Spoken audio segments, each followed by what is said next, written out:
यहाँ पे इन्फेंसी पढ़ा रहे हो, फिर से आप इन्फेंसी का अलग से नोट्स हो। देखो यहाँ पे जो इन्फेंसी है 4 to 5 लाइन्स में कंप्लीट हो जाएगा। एंड ये एक कंप्लीट लॉन्ग क्वेश्चंस के लिए है। जब अगर सपोज क्वेश्चन आया write about infancy in a essay format, in an essay format, और ऐसे क्वेश्चन आए write a short note on infancy, शैशव अवस्था के ऊपर एक विवरणी दीजिए, तो क्या लिखेंगे उसमें? तो और 5 लाइन पे आपको मार्क्स नहीं मिलेंगे ना, 5 मार्क्स तो नहीं मिलेंगे 5 लाइन पे, या 4 मार्क्स तो नहीं मिलेंगे आपके 5 लाइन्स पे।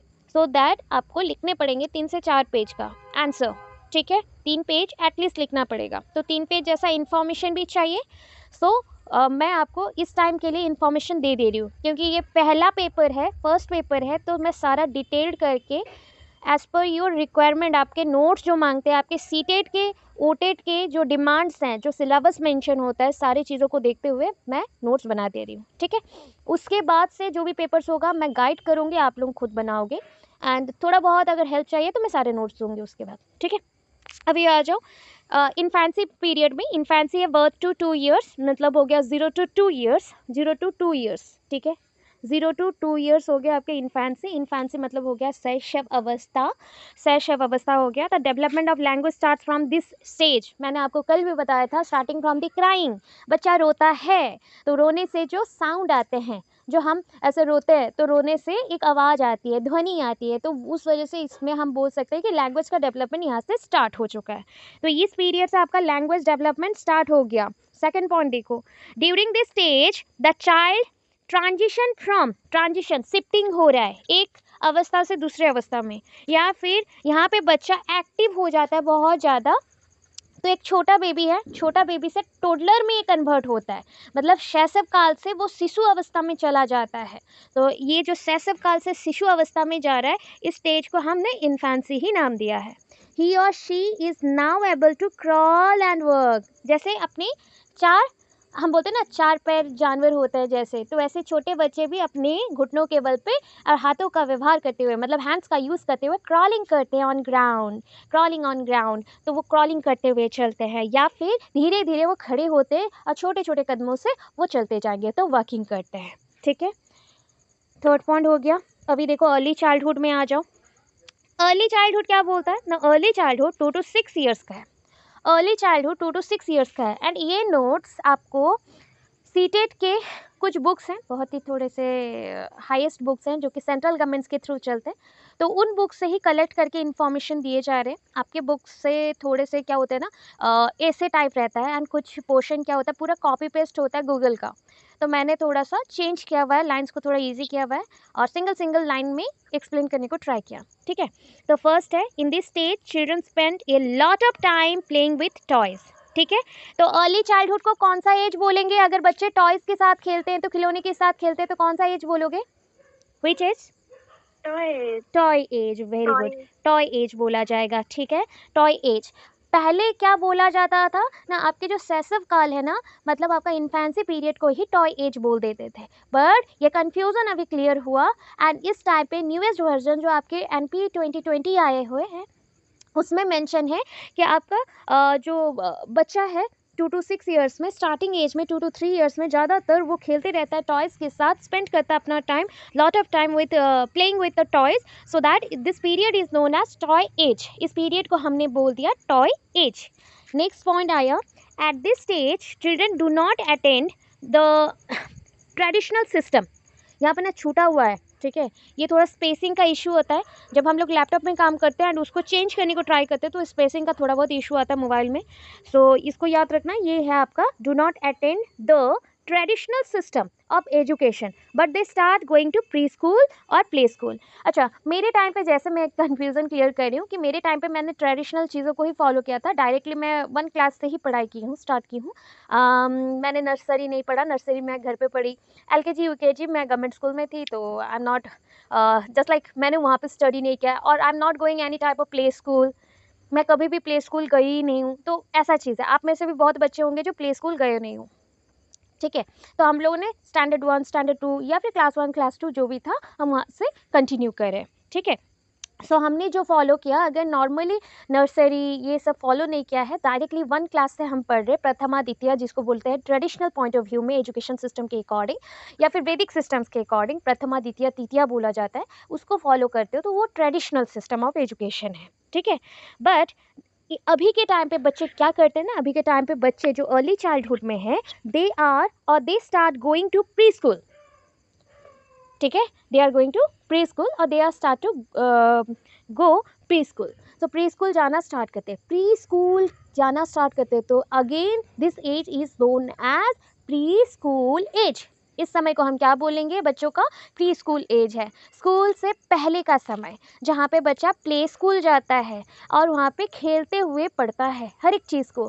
And this method was very famous in England and Europe also, क्योंकि उस टाइम पे थिंक किया गया था इन 19th सेंचुरी कि एजुकेशन सिस्टम बहुत ही बोरिंग हो चुका है in traditional point of view, so that little bit changes चाहिए, एंड उस चेंजेस को बच्चों के साइकोलॉजी के अकॉर्डिंग करना पड़ेगा, बनाना पड़ेगा, बिल्डअप करना पड़ेगा। सो एक पर्सन का नाम भी आपने सुना होगा, मारिया मोंटेसोरी। तो मारिया मोंटेसोरी ने क्या किया था ना, आपका मतलब बच्चों के लिए स्पेशली प्लेवे मेथड का डिस्कवरी किया था कि बच्चे खेलते हुए पढ़ेंगे और सब कुछ सीख जाएंगे। जैसे कि क्यूब्स में मेंशन है ABCD, A for apple, B for ball, C for cat, ऐसा सब कुछ डायग्राम के साथ प्रिंटेड है, सो दैट बच्चा खेलते हुए जिस साइड को पकड़ेगा उसको वो प्रोनाउंस करते जाएगा, तो उसके साथ सीखेगा। सर्कल्स, ट्राइंगल्स, यस मैम ये वाला जो आप जहाँ से पढ़ा रहे हो, ये वाला PDF क्या टेलीग्राम में अपलोडेड है? हाँ, PDF टेलीग्राम में भी अपलोडेड है, अभी व्हाट्सएप में तो अपलोड है ना, व्हाट्सएप में तो मैंने शेयर किया है अभी। मैम एक्चुअली व्हाट्सएप पे इतने अच्छा अभी भेजा है क्या? अभी भी इतने सारे भेजी हूँ, ऑप्शन अगेन मैसेजेस मैंने रहते शेयर हैं किया ना। हुआ है, प्लीज चेक अच्छा करो। ओके ओके ओके, ओके, हाँ ठीक है ठीक है। ठीक है, और मैम मैंने ना आपको एक्चुअली ये भेजा है, लैपटॉप से रिक्वेस्ट भेजा है, तो आफ्टर क्लास थोड़ा सा आप प्लीज ओके वहाँ ओके पे ओके एनरोल कर देना। ओके ओके, चलो ओके मैम, ठीक। Thank you. सो मैं बोल रही थी आपको स्टोरी कि मारिया मोंटेसोरी है एंड वो एजुकेशनल स्पेशलिस्ट है बोल सकते हो। Please mute up your microphone first, ठीक है, एंड उसके बाद हम कंटिन्यू कर रहे हैं। ओके, अदरवाइज साउंड इको हो रहा है, प्लीज़ म्यूट कर लो, माइक्रोफोन को ऑफ करो, क्लिक करो एंड ऑफ करो। ओके, सो बच्चे अगर खेलते हुए पढ़ेंगे तो बहुत कुछ सीखेंगे, बहुत कुछ सीखेंगे। चलो नेक्स्ट पॉइंट पे क्या है, children are self centric. Self centric मतलब अपने बारे में सोचना, ऑलवेज अपने बारे में सोचना, इसको ईगो सेंट्रिक भी बोलते हैं, हमेशा अपने लिए सोचना, मेरे पापा हैं, मैं खेलूँगा, मेरा खिलौना है, हमेशा मैं करना कि मेरा ही है सब कुछ। तो ऐसे चीज़ों को हम बोलते हैं कि बच्चा बहुत ही ईगोइस्टिक बिहेव कर रहा है, तो ये ईगो सेंट्रिक है। ओके, एट दिस स्टेज बच्चे क्या होते हैं, ईगो सेंट्रिक होते हैं। आई होप आप लोग अभी सारे टेट्स में यही मेंशन होंगे कि सपोज क्वेश्चन आया which stage is known as egocentric stage, और in which stage children are very egocentric in nature. तो आपको बोलना पड़ेगा वहाँ पे early childhood 2 to 6 years, early childhood 2 to 6 years. Which stage is known as preschool stage, early childhood. Which stage is known as toy age, और they are acquainted with the toys, always खिलौने के साथ खेलते रहते हैं, time spend करते हैं, तो कौन सा स्टेज है, अर्ली चाइल्डहुड। तो ऐसे मेंशन करना पड़ेगा, तो ईच पॉइंट से क्वेश्चंस हैं। नेक्स्ट देखो, it is A sensitive period for language development. याद रखना 2 से 6 साल का बच्चा दिमाग से बहुत ही ज़्यादा डेवलप्ड हो जाता है, ठीक है, दिमाग से बहुत ज़्यादा डेवलप्ड हो जाता है, वो जान सकता है कि कौन सा स्टेटमेंट बोला जा रहा है, कैसे बात किए जा रहे हैं। उसको आप अगर इंग्लिश सिखाओगे तो इंग्लिश में बात करेगा, उसको अगर आप जापनीज़ में बात करो तो जापनीज़ सीखेगा, बिकॉज वो अभी लर्निंग स्टेज में है, पहले पहले है। एंड सोचो अगर वाइट पेज एक मिलता है बच्चों को तो क्या करते हैं, पूरा उसको कलरफुल कर देते हैं। तो वही माइंड है उनका, उनका माइंड भी अभी ब्लैंक है, तो जो चीज़ें डालोगे वो चीज़ें वहाँ फिलअप हो जाएंगे, ठीक है। सो लैंग्वेज डेवलपमेंट बहुत ज़्यादा ध्यान देना पड़ता है। ये ऐसा स्टेज है जहाँ पे बच्चों को अगर स्लैंग भी सिखाओगे तो स्लैंग ही सीखेगा, सो दैट झगड़े कम करने पड़ते हैं घर पे, और अच्छे अच्छे लैंग्वेज से बातें करनी पड़ती है, वर्ड्स अच्छे यूज़ करने पड़ते हैं, एंड मीनिंगफुल सेंटेंसेस उसको बोलना पड़ता है, सो दैट उसका जो वे ऑफ टॉकिंग है वो भी बेटर होते जाए, ठीक है। अभी चलो लेटर चाइल्डहुड पीरियड में। लेटर चाइल्डहुड पीरियड क्या है, अर्ली चाइल्डहुड के बाद जो आएगा, that is called letter childhood period. अभी लेटर चाइल्डहुड पीरियड में here a child join the traditional system. याद कर लो, मैंने अभी बोला था ट्रेडिशनल सिस्टम में हम क्लास 1-2 से स्टार्ट करेंगे, तो क्लास 1-2 मीन्स हो गया कि बच्चे यहाँ पे ट्रेडिशनल सिस्टम ऑफ एजुकेशन में चले गए, ठीक है। Here a child joins the traditional system of education, that is why this stage is called और this stage is known as elementary school age. School age बोला जाता है. This is also known as the school age because specially इस age group के बच्चे कहाँ जाते हैं, स्कूल जाते हैं. ठीक है. और बच्चों का यहाँ पे क्या होता है, क्लास 1 से पढ़ाई स्टार्ट होता है, so that elementary school age बोलोगे. ठीक है. मतलब क्लास हो गया आपका क्या एज ग्रुप है 7 to 11. 7 to 11 है तो क्लास 1 2 3 4 ऐसे करके कंटिन्यू करता है बच्चा. सो एलिमेंट्री स्कूल एज है. इस पीरियड को ट्रबल सम एज बोला गया. बच्चे बहुत ज़्यादा क्या करते हैं, ट्रबल्स क्रिएट भी करते हैं एंड ट्रबल्स में पढ़ते भी हैं. ठीक है. खुद भी क्रिएट कर लेते हैं और प्रॉब्लम्स को, क्योंकि वो बहुत ज़्यादा क्या रहते हैं, स्पेशली वो बहुत एडवेंचर को लव करते हैं या फिर उनको जानने का इच्छा रहता है, मतलब जिज्ञासु होते हैं. ठीक है. व्हाट व्हेन जितने WH क्वेश्चंस हैं उनके माइंड में आते रहेंगे. ये कलर ऐसा क्यों है, ऐसा मिक्स करेंगे तो क्या होगा, ये करेंगे तो क्या होगा, मतलब इतना उनको पूछने को, मतलब उनके माइंड में क्यूरियोसिटी चलता है कि वो डेवलप कर लेते हैं अपने अंदर ही प्रॉब्लम्स. ठीक है. समटाइम्स वो प्रॉब्लम्स को फेस भी करते हैं. सो यहाँ पे इसलिए बोला गया क्या, troublesome age. This stage is known as also known as troublesome age. Children develop. देखो चिल्ड्रन अभी क्या कर रहा है, ये जो डेवलपमेंट हुआ उसके साथ साथ और कुछ कुछ डेवलपमेंट होगा.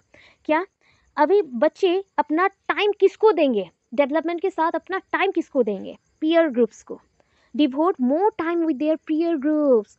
इस टाइम पे 7 to 11 ईयर्स का बच्चा है, 7 to 11 ईयर्स का बच्चा है, बच्चा खुद ही क्या करेगा, अपने जैसे जो भी बच्चे हैं जिनके साथ उसका फ्रेंडशिप और गैंग बना हुआ है उनके साथ ज़्यादातर टाइम स्पेंड करेगा. पीयर मतलब हो गए आप सब. देखो एक दूसरे का सेम एज ग्रुप वाले ही पर्सन हो या फिर ऐसा हो सकता है सेम क्लास वाले पर्सन है, सो दैट आप लोग पीयर है.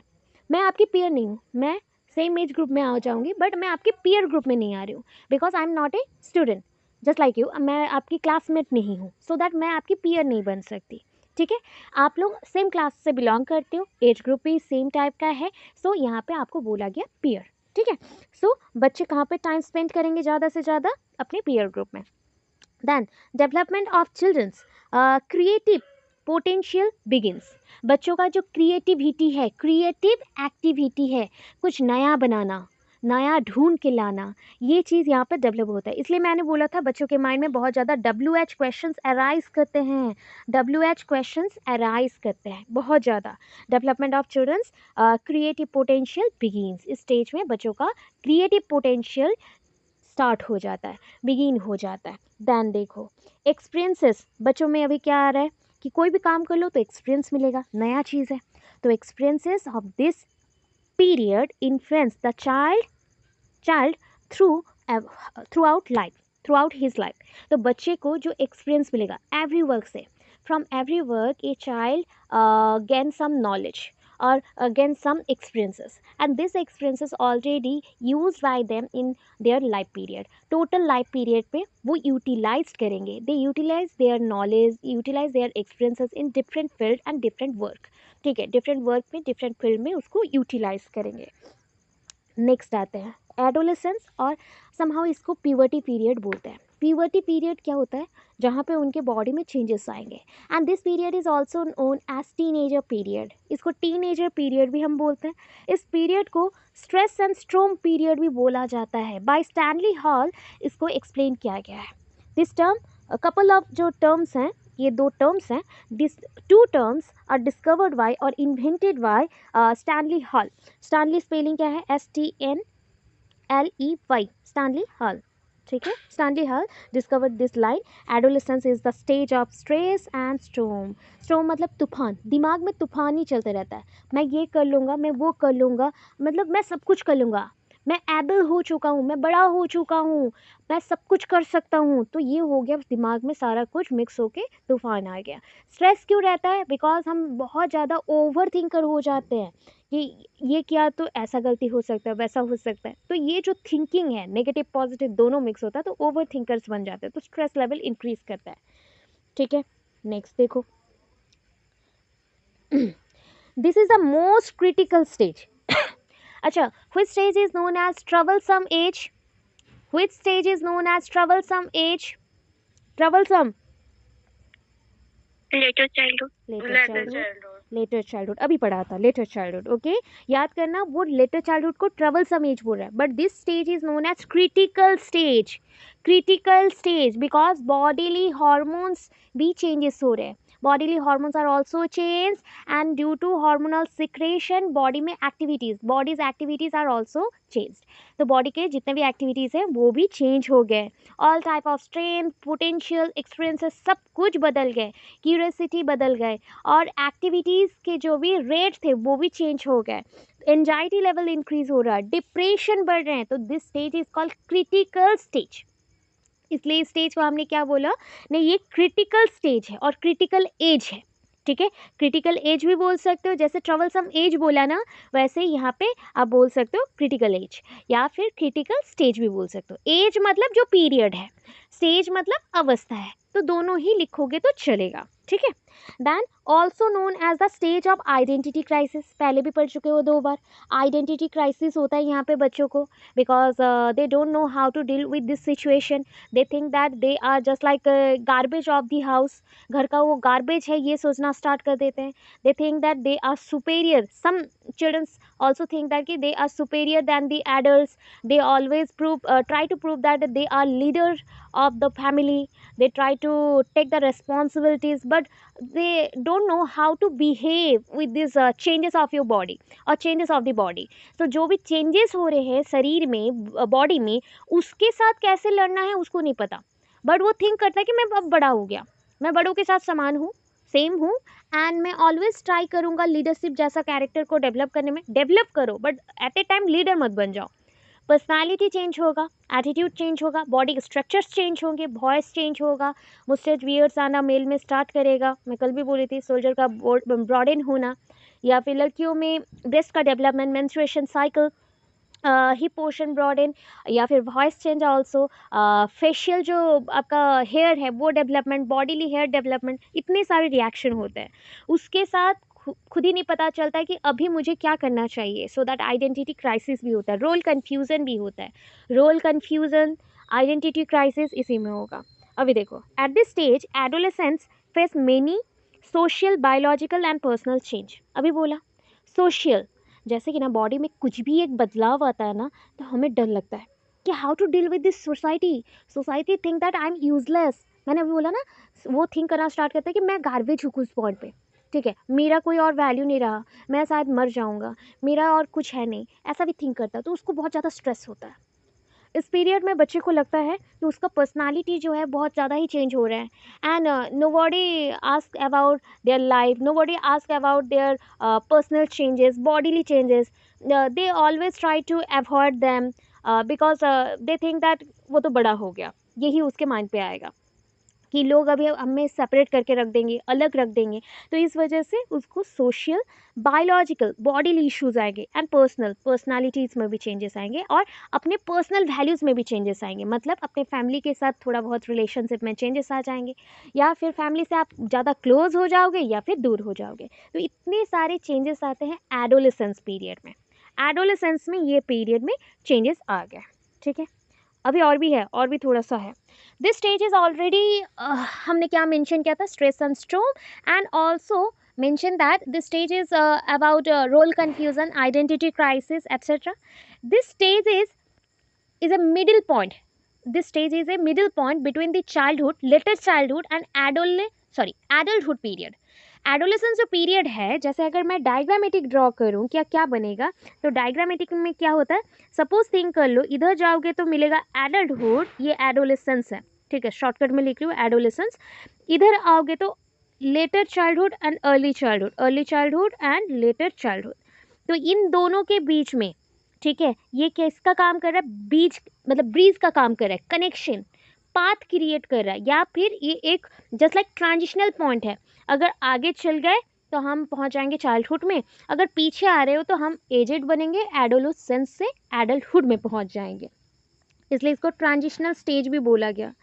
हर a person transit from a child to an adult, जहाँ पे वो एक बच्चे से एडल्ट बन जाता है, इसलिए इसको ट्रांजिशनल पीरियड बोला गया। एडोलेसेंस फेस एडजस्टमेंट प्रॉब्लम, अभी बोला था ना, सोसाइटी हमें एक्सेप्ट नहीं कर पा रहा, वी थिंक दैट कि हमें सोसाइटी एक्सेप्ट नहीं कर पा रहा, हम सोसाइटी के अकॉर्डिंग खुद को क्या नहीं कर पा रहे, एडजस्ट नहीं कर पा रहे। सो इस पीरियड में बहुत ज़्यादा एडजस्टमेंट वाले इश्यूज आते हैं। बच्चे के बॉडी में चेंजेस आ रहा है, सो दैट माइंड में भी वही चलते रहता है, एंड उसके साथ वो फील करने रहता है कि सोसाइटी एक्सेप्ट नहीं कर पा रहा है। सो दैट इसमें बच्चा बहुत ज़्यादा प्रॉब्लम फेस करता है एडजस्टमेंट वाले। Then they become aggressive at times. Sometimes क्या होता है, वो एग्रेसिव हो जाता है, बहुत ज़्यादा गुस्से हो जाता है, गुस्से में वो डिप्रेस्ड भी हो जाता है, एंजाइटी लेवल भी इंक्रीज़ करता है, प्लस वो बहुत ज़्यादा गुस्सा हो जाता है कि उसको कंट्रोल करने नहीं होता।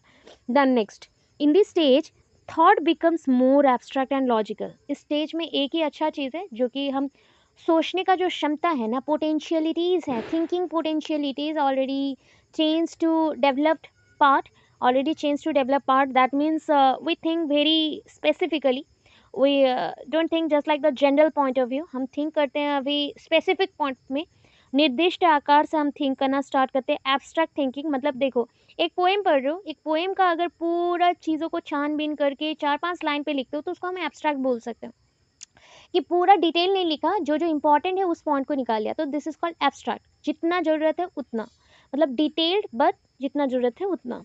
प्लस लॉजिकल थिंकिंग करना स्टार्ट करते हैं, स्पेसिफिक पॉइंट्स पे ज़्यादा पॉइंट्स नहीं आते, प्लस लॉजिकली हम थिंक करते हैं, लॉजिकली लॉजिक लगाते हुए कोई भी प्रॉब्लम्स का हम सॉल्यूशंस देते हैं। ठीक है, ओके, अच्छा कहाँ चला गया, ओके आ जाओ, हो गया यहाँ तक। अभी देखो एक चीज़, फैक्टर्स आ गए। ठीक है, फैक्टर्स आ गए, factors influencing growth and development. मैंने फैक्टर्स कितने टाइप्स में बोला था, बताओ, how many types of factors in growth and development, how many types? Okay, mainly 2 types. Okay, पहले फैक्टर्स, अच्छा एस्पेक्ट्स के अकॉर्डिंग बोलोगे तो आपका 6 टाइप्स है, बट मेनली 2 टाइप्स। अगर इंटरनल इफेक्ट कर रहा है तो इंटरनल के बेसिस पे इंटरनल फैक्टर्स, एंड एक्सटर्नली आ रहा है तो एक्सटर्नल फैक्टर्स। मतलब some factors are activated inside your body, और just like they attack your inside body parts. जैसे आपके दिमाग में काम कर रहा है या फिर बॉडी के विद इन काम कर रहा है तो ये इंटरनल पॉइंट में आएगा, क्रोमोसोम्स के थ्रू काम कर रहा है तो ये सारा इंटरनल पे आएगा। जस्ट लाइक आउटसाइड एनवायरमेंट से कुछ इफेक्ट डाल रहा है, इन्फ्लुएंस कर रहा है, so that it is called outer और एक्सटर्नल पार्ट। ठीक है, एक्सटर्नल इंटरनल। तो देखो, factors influencing growth and development. Factors, the growth and development of the human being is influenced by various of factors. बहुत varieties के हैं, जैसे आपने अभी बोला एस्पेक्ट्स को पकड़ते हुए बहुत वेराइटीज़ के हैं, वो भी हो सकता है। अदरवाइज इंटरनल एंड एक्सटर्नल होगा, इंटरनल एंड एक्सटर्नल होगा। इंटरनल फैक्टर्स में है क्या, पहले देखो। इंटरनल फैक्टर्स कंटिन्यू करते हैं हम लोग फ्रॉम द हेरिडिटरी फैक्टर, मतलब हेरिडिटरी पॉइंट को ले लिया, प्लस देखो बायोलॉजिकल पॉइंट्स को भी ले लिया। Biology, because heredity, heredity means हो गया आपका वंशाणुक्रम। वंशाणुक्रम कहाँ पे आएगा, क्रोमोसोम्स के थ्रू। क्रोमोसोम्स कहाँ रहते हैं, सेल के विद इन, सेल के अंदर रहेंगे। सेल कहाँ पे है, बॉडी के विद इन। सो बॉडी आ गया मीन्स अगेन बायोलॉजिकल हो गया। ठीक है, heredity factor and biological factor. फिर क्या आया, दिमाग। आपका IQ कितना है, how much IQ you have, और how much IQ you need for your problem solving process और thinking process और reasoning process, किसके लिए कितना IQ चाहिए वो कैसे आप डिसाइड कर सकते हो, उसका भी प्रॉपर मेजरमेंट नहीं हो सकता। सो दैट इसको भी हमने इंटरनल रखा, इंटेलिजेंस फैक्टर, बुद्धिमत्ता। ठीक है, अभी देखो इमोशनल फैक्टर्स, कल बोला था emotional factors. And last one is the social nature, मतलब सोशल नेचर पे अफेक्ट करता है। बोलोगे सोशल नेचर कैसे, ये तो बाहर से आया, बट बाहर से आया बट सोचने में आपको मजबूर कर रहा है, आपके बॉडी को अफेक्ट कर रहा है, तो आपका ये इंटरनल हो गया। ठीक है, अभी देखो एक के बाद एक देख लेते हैं। हेरिडिटरी फैक्टर क्या होता है, मैंने बार बार बोला है कि एक कैरेक्टर वन जनरेशन से नेक्स्ट जनरेशन को जाता है। ये जो ट्रांसमिशन ऑफ कैरेक्टर है, एक जनरेशन से दूसरे जनरेशन को जाता है, पास करता है, इसको हम बोलते हैं हेरिडिटी। ठीक है, so it is a process in ways the physical and social characteristics, मतलब आपके बॉडी से रिलेटेड जो कैरेक्टरिस्टिक्स है और आप जो बिहेव करते हो, सोशल मतलब यहाँ पे बिहेवियर के अकॉर्डिंग है, ये जो कैरेक्टरिस्टिक्स है ये ट्रांसमिटेड होते हैं from parents to child, from parents to child. Suppose A B parents हैं तो उनसे ये कैरेक्टर चला गया, सोचो A एंड B को, ठीक है, ये इनके बच्चे हैं और इनसे ये कैरेक्टर गया ए एंड बी को, पेरेंट्स से कैरेक्टर गया ए एंड बी को। दैट मीन्स इस प्रोसेस को हम बोल सकते हैं हेरिडिटी। इसमें क्या क्या एग्जाम्पल आ सकते हैं? Height, weight, colour, skin texture या फिर हेयर टेक्सचर और आइस कलर एट्सेट्रा। जो कि कौन डिसाइड करता है? हेरिडिटी डिसाइड करता है कि आपका हाइट कैसा होगा। हेरिडिटी डिसाइड करता है आपका कलर कैसा होगा, आपका आई कलर कैसा होगा, या फिर आपके टीथ्स के साइज कैसे होंगे। तो ये जो भी चीज़ें बोल रही हूँ ये हेरिडिटी है, ठीक है, वंशानुक्रम है, हेरिडिटी है या फिर वंशानुक्रम है। फिर देखो next biological point of view में चलते हैं। अभी बायोलॉजी मीन्स क्या होता है? The study about the living organism. Think कर लो, अभी लिविंग ऑर्गेनिज्म से बोला है, मैं ह्यूमंस एंड प्लांट्स नहीं बोल रही हूँ।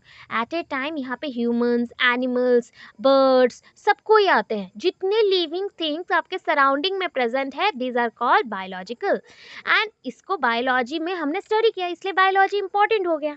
अभी बायोलॉजिकल फैक्टर्स क्या होता है ना, बॉडी को भी हम बोल सकते हैं बायोलॉजी। एक ऑर्गेनिज्म के बॉडी को हम बोलते हैं बायोलॉजी। तो उस बॉडी पे किस किस चीज़ों का इफेक्ट हो सकता है? जस्ट लाइक केमिकल का, फिजिकल चीज़ों का, जैसे आप बैठे हो एंड सडनली कोई हैवी चीज़ आपके हाथों पे आके गिर गया, so that is the physical factor. तो फिजिकल फैक्टर होते हुए भी आपके बॉडी को वो हार्म किया, सो दैट इसको हमने फिजिकल फैक्टर बोला, बट हार्म किसको करा? आपके बॉडी को, तो लिविंग हो आप।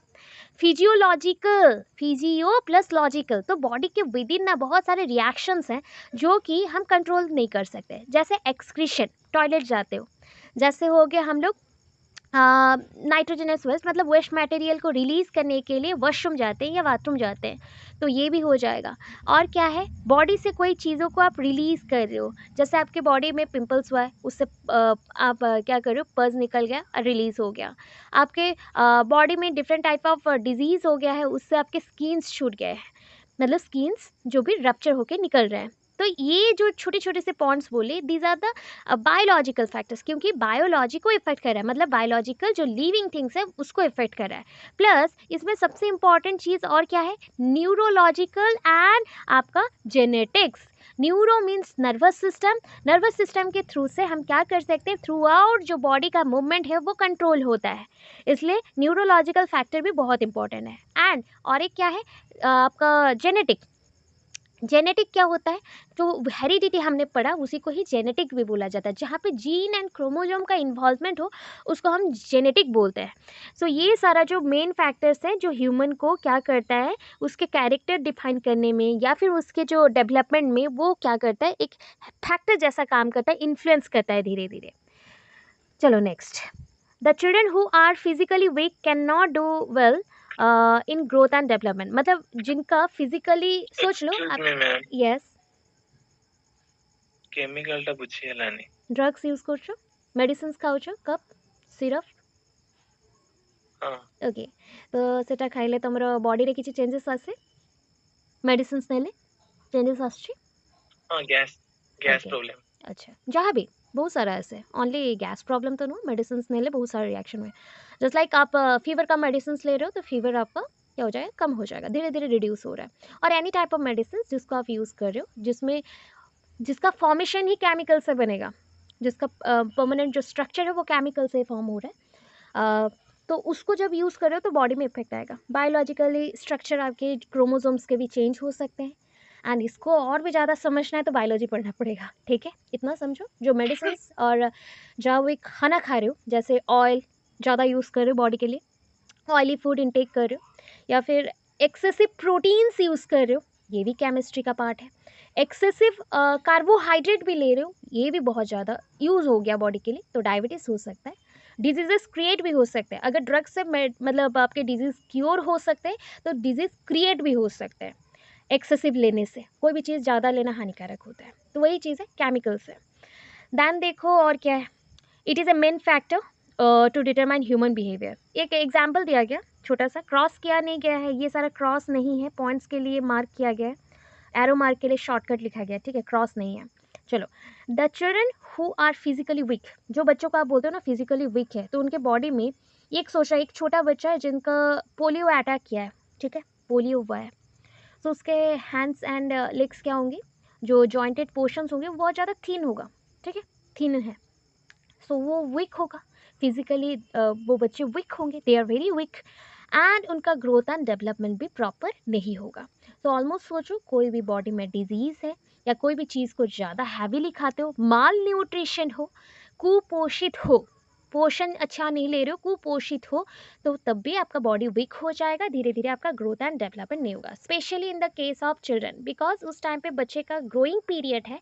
सो इन ग्रोइंग पीरियड हमें मेडिसिन इतना ज़्यादा बच्चों को देना नहीं चाहिए, या फिर दो भी तो फिजिशियंस की रिकमेंडेशंस में ही देना चाहिए जो वो रेफर करेंगे। अदरवाइज हैवी डोजेस दे दिया तो बच्चे नेगेटिव हो जाएंगे, या फिर बच्चों का बॉडी नेगेटिव हो जाएगा, दैट मीन्स वो वीक फील करेंगे, या फिर वो सीरियस हो सकते हैं, उनके बॉडी में कोई भी रिएक्शंस हो सकता है, एलर्जी हो सकते हैं, या फिर बायोलॉजिकली कोई एक सेल का डिस्ट्रैक्शन भी हो सकता है, क्रोमोसोम्स भी बर्बाद हो सकता है। तो इतना सारा चीज़ है, ठीक है। अभी आ जाओ नेक्स्ट पॉइंट पे चलते हैं, intelligence. Intelligence, so intelligence is the ability to learn. Intelligence na doesn't mean that how much you learn or how much you recognize or recall something, कितना आप याद रख रहे हो, कितना आप पहचान पा रहे हो, या कितना आप चीज़ों को सॉल्व कर पा रहे हो, ओनली इतना चीज़ों को इंटेलिजेंस नहीं बोलते। इंटेलिजेंस मतलब होता है कोई जगह पे एडजस्ट भी कर लेना, कितना क्विकली आप एक जगह पे एडजस्ट हो जाते हो, कितना क्विकली आप एक प्रॉब्लम से निकल कर दूसरे जगह पे या दूसरे पॉजिटिव एरिया में चले जाते हो, या फिर अपने मूड को चेंज कर लेते हो। सपोज एक ऑप्शन देती हो, suppose you are a teacher somehow, तो आप कुछ बच्चे हैं जो ऑलरेडी बच्चों को पढ़ाते हो, या फिर कॉलेज में पढ़ाते होंगे, या फिर कुछ भी होता हुआ, तो इसके अकॉर्डिंग मैं बोल सकती हूँ you are a going to be a teacher और somehow you are a teacher. Okay, अभी जब मैं बोल रही हूँ आप टीचर हैं, सो क्या आपका पर्सनल मैटर आप स्कूल्स या कॉलेज में पढ़ाते वक्त माइंड में रख सकते हो? पढ़ाते वक्त No. No No. no, because these are also important for your teaching, because these are important factor which influence your teaching process also.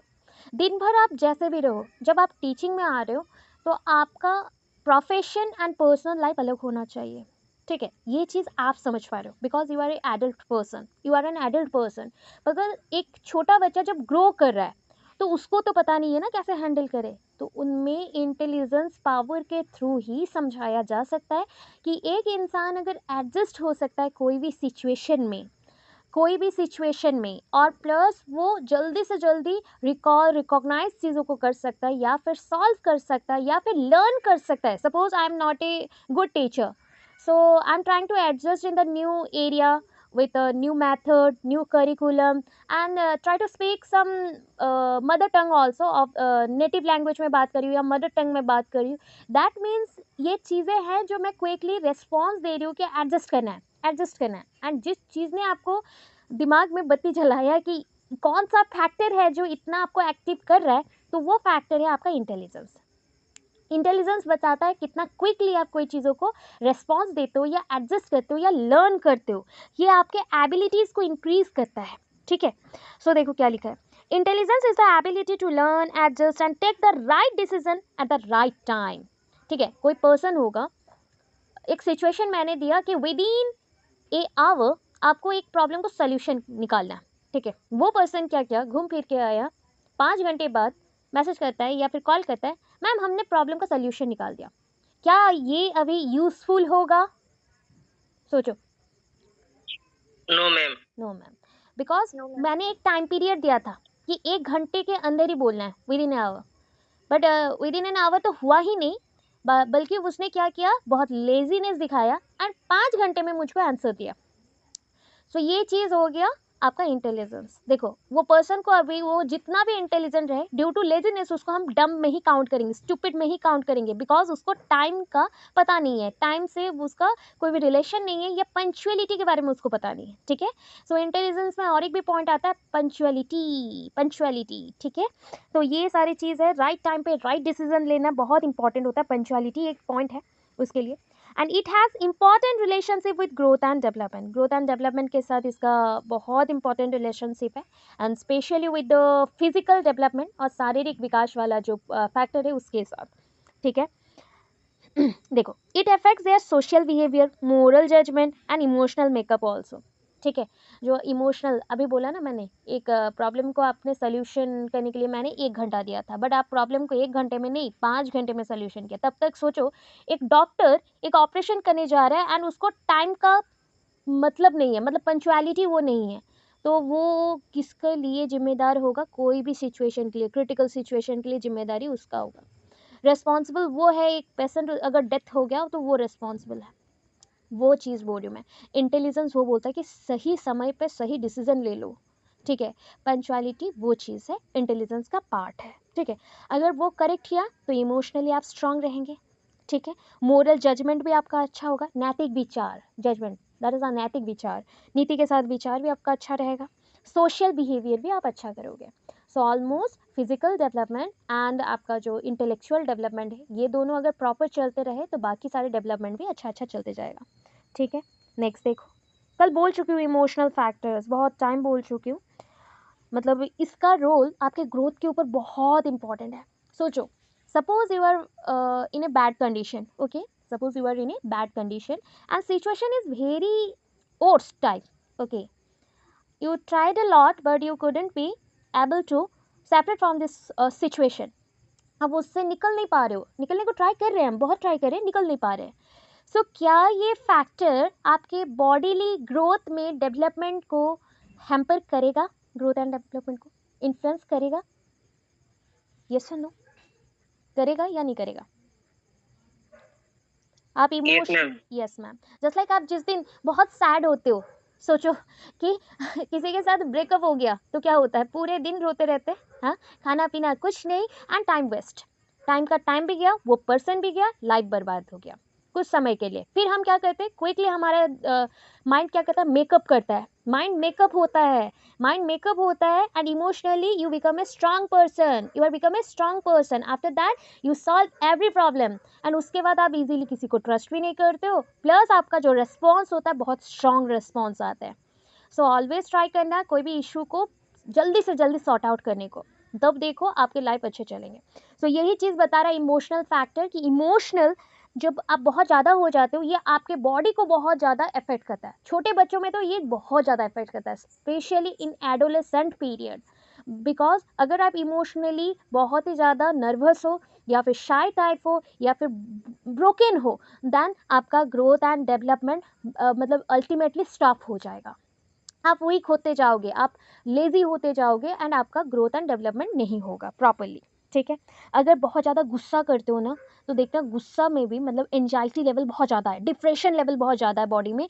So either 2 condition हो सकता है, हुआ तो आपका वेट इंक्रीज होगा बहुत ज़्यादा, आप कम खा रहे हो बट वेट पुट ऑन कर रहे हो, या फिर आप पुट ऑफ कर रहे हो मतलब वेट डिक्रीज हो जाएगा, आइदर इंक्रीज होगा या फिर डिक्रीज होगा, ये 2 चीज़ होता है।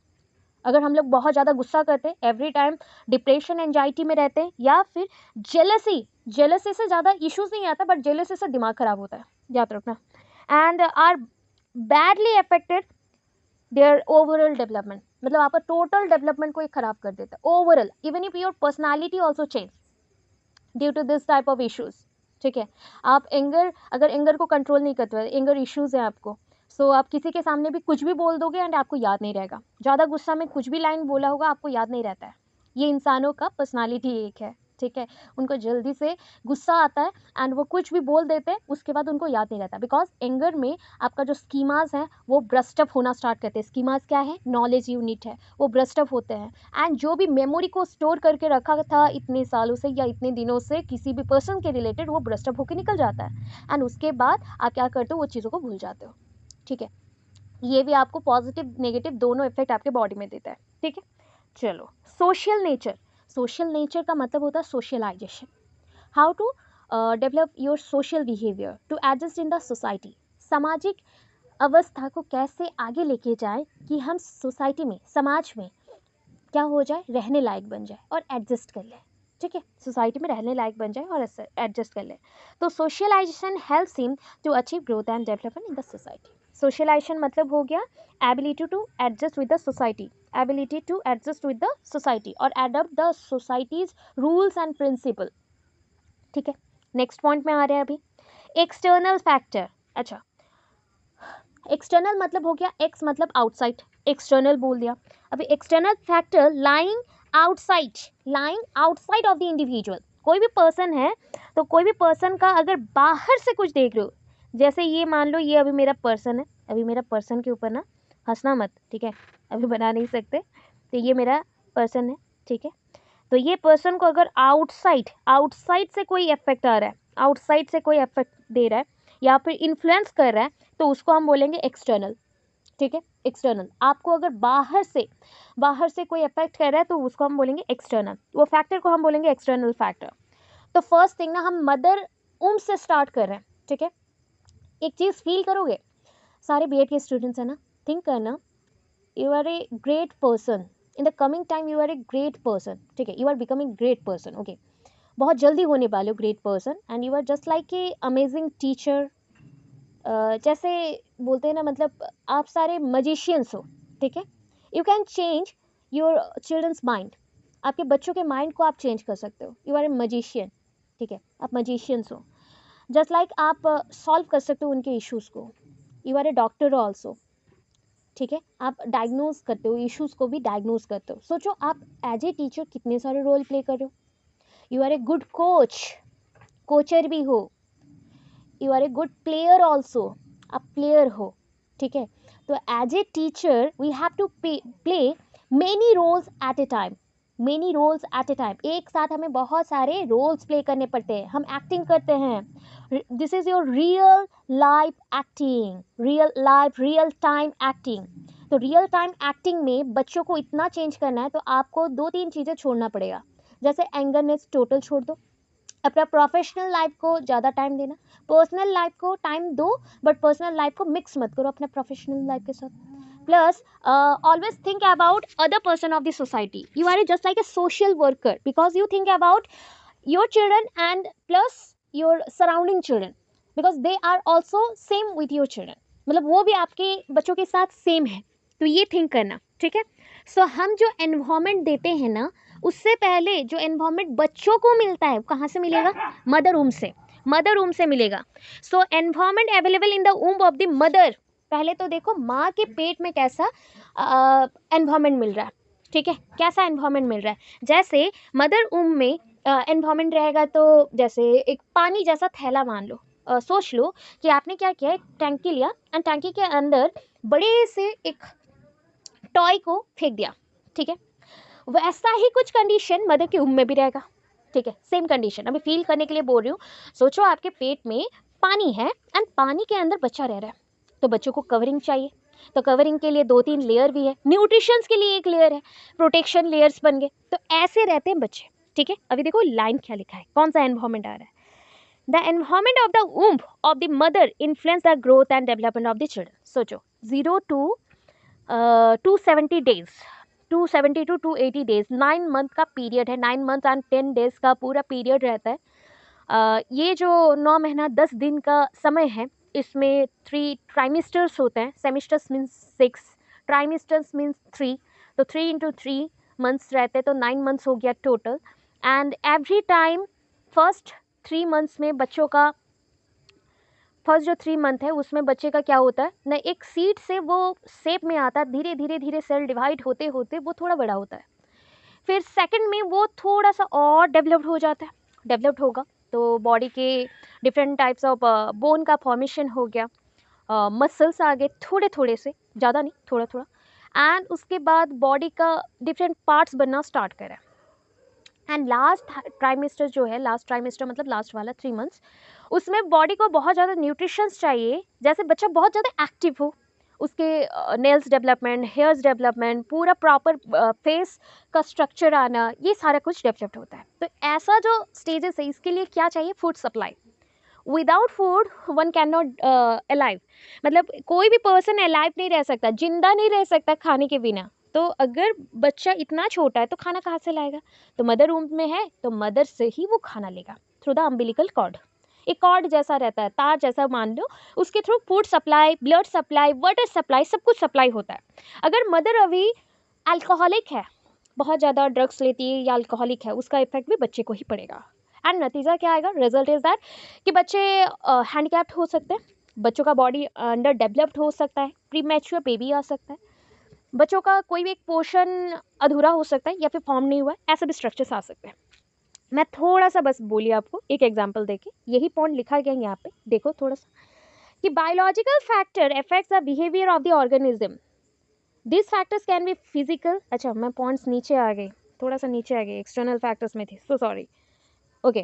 Environment available in the womb of the mother. The environment of the womb of the mother influence the growth and development of the children. The following factors are responsible for the growth and development of the child. देखो first point क्या लिखा, the physical and mental health of the mother during pregnancy.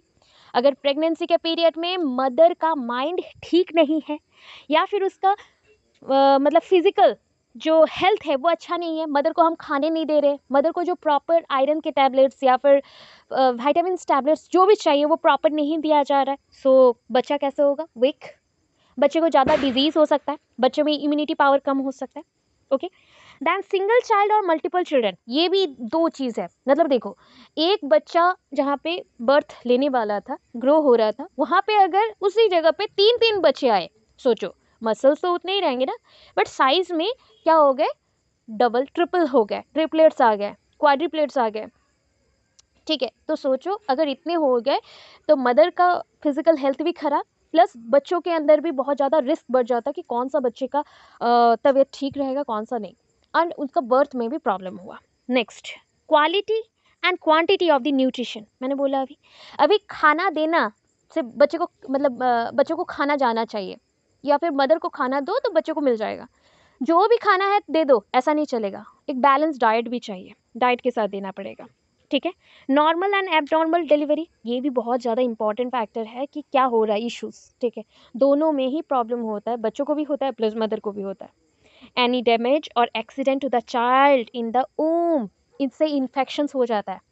अगर by chance in any case mother को पता नहीं चला and वो गिर गई कहीं पे, या फिर किसी ने धक्का दे दिया है, कोई भी रीज़न से एक्सीडेंटली वो गिर गई एंड मदर के ऊँप में ही बच्चा मर गया, सो वो सेप्टिक हो जाएगा, इन्फेक्शंस हो जाएंगे एंड बच्चा तो गया, फिर उसके साथ मदर का बॉडी भी खराब एंड मदर का भी डेथ हो जाएगा। तो दिस आर द मतलब environment which is present inside your womb जब बेबी एक रहता है ड्यूरिंग प्रेगनेंसी पीरियड। ठीक है, अभी नेक्स्ट देखो, आफ्टर बर्थ का बोल रही हूँ, आफ्टर बर्थ का बोल रही हूँ, याद करो आफ्टर बर्थ, बर्थ पीरियड को नाटाल बोला गया, नाटालिटी।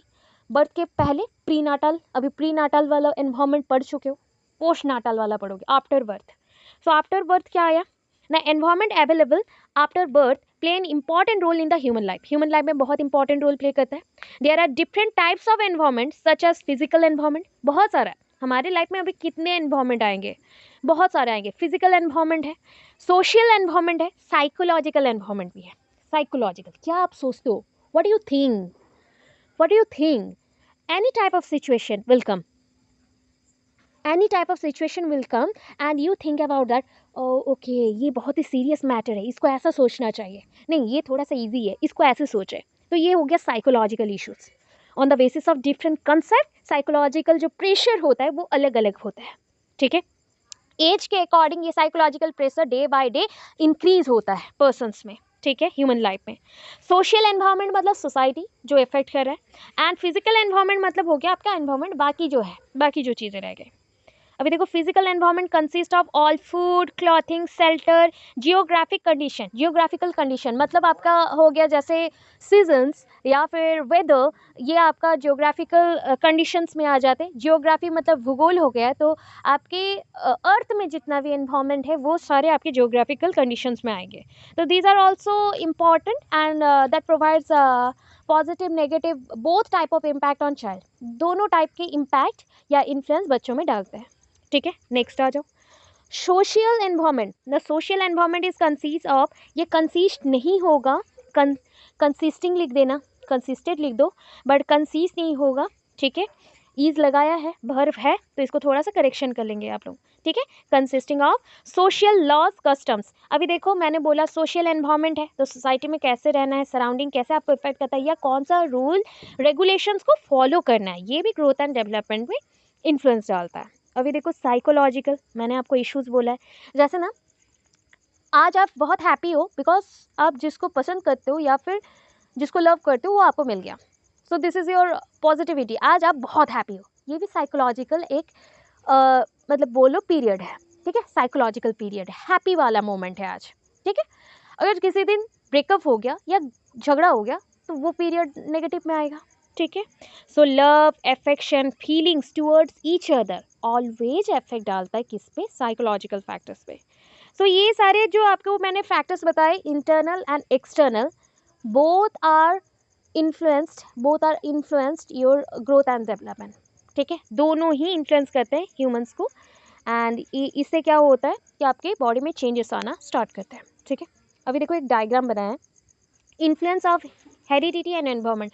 अच्छा, development is a joint product of heredity and environment, किसने दिया था, हु सेड दैट पॉइंट, किसने बोला, Woodworth, very good, Woodworth, okay. अभी देखो एक पॉइंट डायग्राम कैसा है, दिख रहा है, कैसा है, देखो कौन सा शेप के साथ मैच कर रहा है, स्पाइरल और स्प्रिंग जैसा, ठीक है, स्पाइरल और स्प्रिंग जैसा। तो क्या होता है ना, आपका जो ग्रोथ है ना वो ऑलवेज ऐसा मूविंग वेज में चलता है। अगर मैं एक बॉडी बनाऊँ, अगर डायग्राम है, एक्चुअली डायग्राम है तो आप वहाँ पे देख सकते हो क्या है, ये देखो मैंने कुछ डायग्राम बनाया हुआ है, यहाँ पे मेंशन भी है, ठीक है।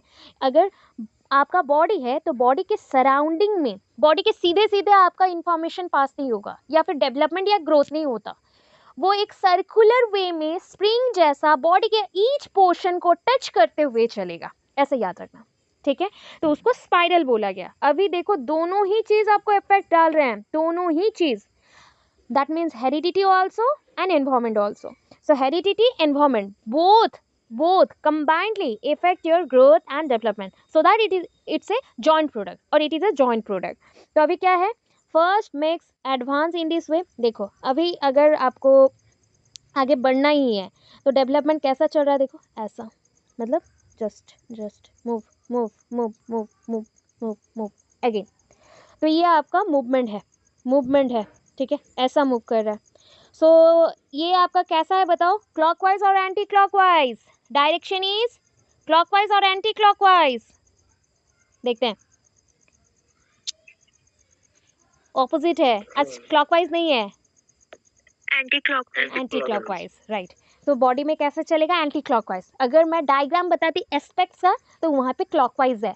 ये ग्रोथ एंड डेवलपमेंट को एनवायरनमेंट एंड हेरिडिटी कैसे मतलब प्रोवाइड कर रहा है और इन्फ्लुएंस कर रहा है अपना इफेक्ट को, तो और इफेक्ट दिखा रहा है, तो उस चीज़ को दिखाने के लिए जो एरो मार्क मेंशन किया गया स्पाइरल रिंग्स के अंदर, तो वो कैसा है, वो आपका एंटी क्लॉकवाइज डायरेक्शन है, ठीक है।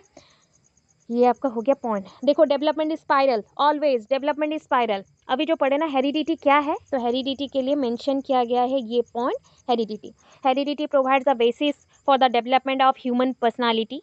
ह्यूमन का जो एक पर्सन का एबिलिटी को आप बोलते हो पर्सनालिटी, एक पर्सन का एबिलिटी को हम बोलते हैं personality.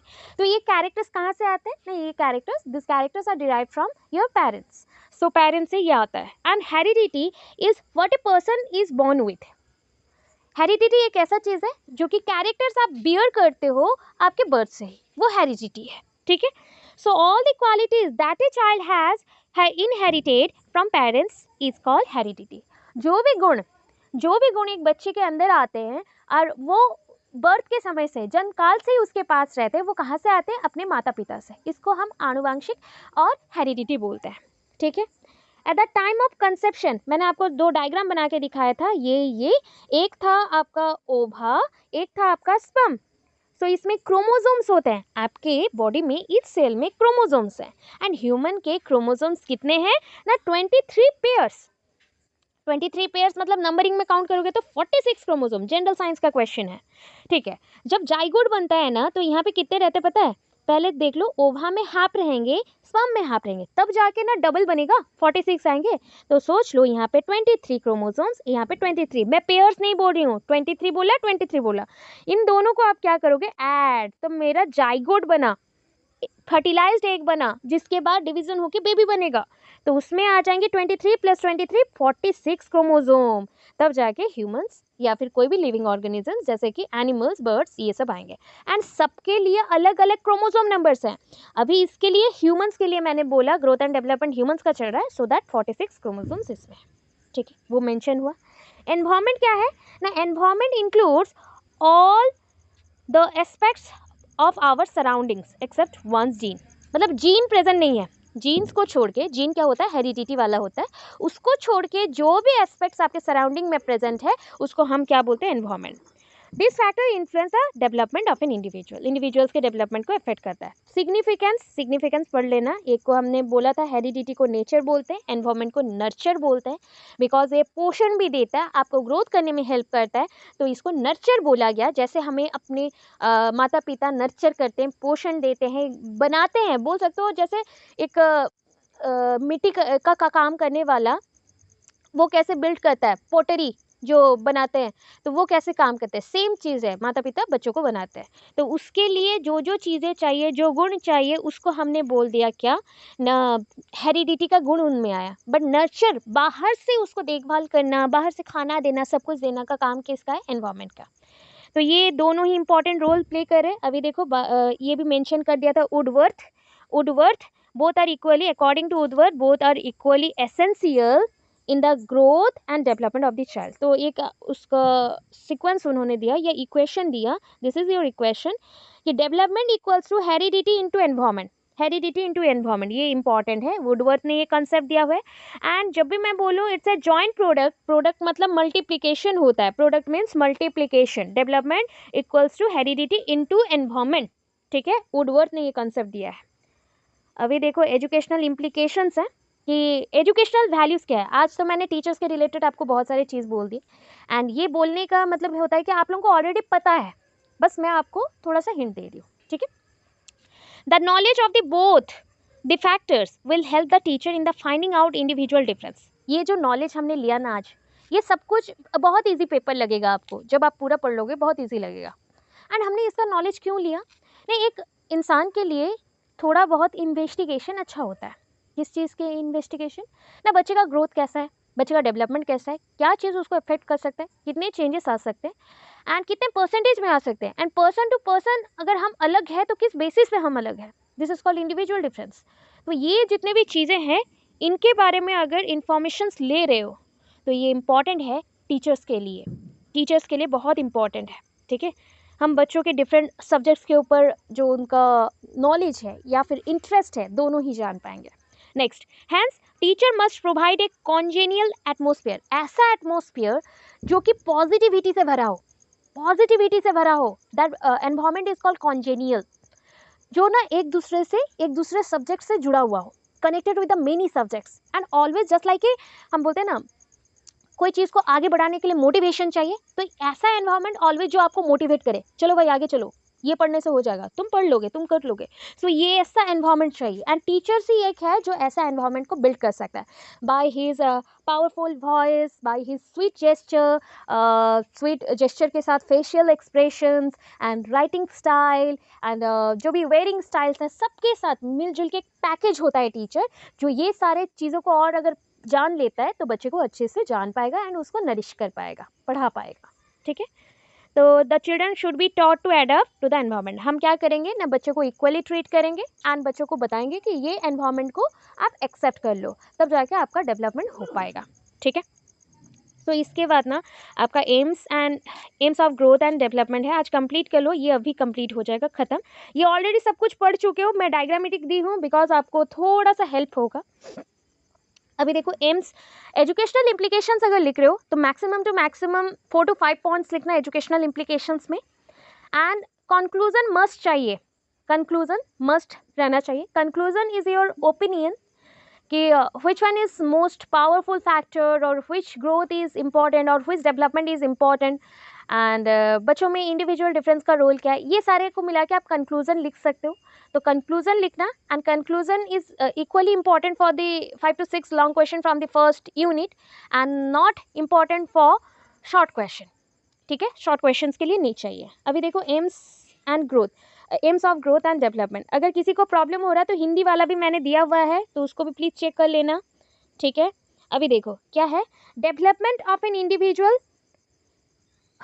Human being, individual of human being. अभी देखो एम क्या है, क्यों हमें ग्रोथ एंड डेवलपमेंट को अच्छे से पढ़ना है, इस कंसेप्ट को जानना है ताकि हम बच्चों के ग्रोथ को जान सके या फिर बच्चों के डेवलपमेंट को जान सके कि ह्यूमन बींग्स के सबका विकास जो है अलग अलग होता है।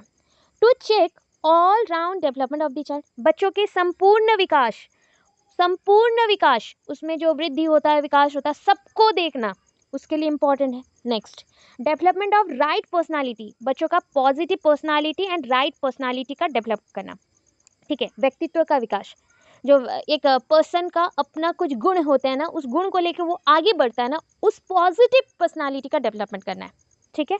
Next, development of good leadership, नेतृत्व ले सकेगा, नेता जैसा जो बिहेव करता है। अभी नेता मतलब ना पॉलिटिक्स में नहीं घुसना है, घर पे भी लीडरशिप कैरेक्टर लिया जाता है, या फिर वो जो भी जॉब में है उसमें ऑलवेज वो जस्ट लाइक लीडरशिप। एक पॉजिटिव लीडर का क्या कैरेक्टर होता है पता है? मेरा क्या कैरेक्टर मैं आपको बताती हूँ, कौन सा कैरेक्टर को एज ए टीचर हमें पकड़ना चाहिए। जॉब क्या होगा वो हमें नहीं पता, बट एज ए टीचर मैं बोलती हूँ कि आपको अगर लीडर बनना ही है तो ऑलवेज ट्राई करना पहले कि आप एक पॉजिटिव एंड गुड वर्कर बनो, गुड लर्नर बनो, लिसनर बनो। ये 3 वर्ड लगना, वर्कर, लर्नर, लिसनर, ठीक है। अगर आप किसी का बात सुन नहीं सकते तो आपकी बात कोई सुनेगा भी नहीं। अगर आप एक अच्छे वर्कर नहीं हो तो लीडर कैसे बनोगे? तब लीडर तो सिर्फ ऑर्डर देता होता है ना। सो ऑर्डर देने वाला लीडर नहीं चाहिए, डेमोक्रेटिक लीडर चाहिए जो इक्वली हमारे साथ हाथ मिला के काम करे, तो वैसा लीडर बनाना है, ठीक है। एंड वर्कर तो हम बन गए, ठीक है।